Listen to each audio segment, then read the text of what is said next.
the net and you'll find just about anything, and sometimes things you don't want to find. It's hard to fathom unless you've seen it, and it's not something you want to see.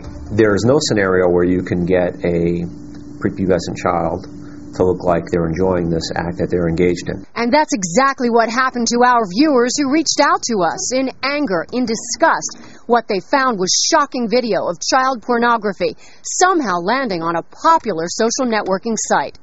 The video, about as graphic as it gets. We can't and won't show you the video, but it shows this woman in bed, engaging in sexual activity with what appears to be a 3- or 4-year-old boy. The video, so horrific, our news management immediately reached out to New Jersey state prosecutors, state police, and child welfare officials. We turned it over to law enforcement officials who say they are investigating. In this particular instance, what was striking to me was the obligation the station felt, and that was not to really get this in the form of a story right away, but was there's a child being victimized. The emails we got from concerned viewers tell the story of this horrible video. One woman wrote, "I find this video to be very offensive and disturbing. This is child sexual abuse." Another emailed us, "Please help. I'm a mother of 2 and don't understand how this is possible."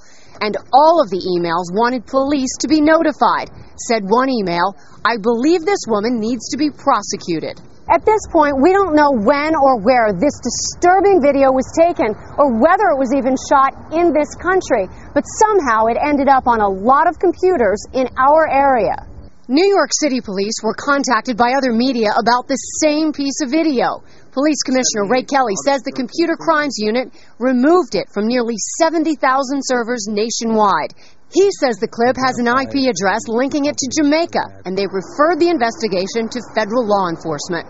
An internet safety expert tells us people might now try to look for it, but if they're able to find it, according to their jurisdiction and where they are, and which either prosecutor or DA or U.S. attorney finds out about it and decides to proffer charges, they've got a real problem.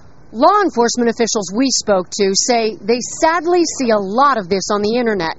So what should you do if you see something like this? When you're viewing child pornography, what are you witnessing? You're witnessing a child being raped, sexually assaulted. You have a duty, a moral obligation, a legal obligation, in my opinion, to do something with that information. The video we saw, we immediately turned over to police. You should too. If someone in your family happens to view it on the internet, remember, it's a crime, and there are a lot of children out there who are victims.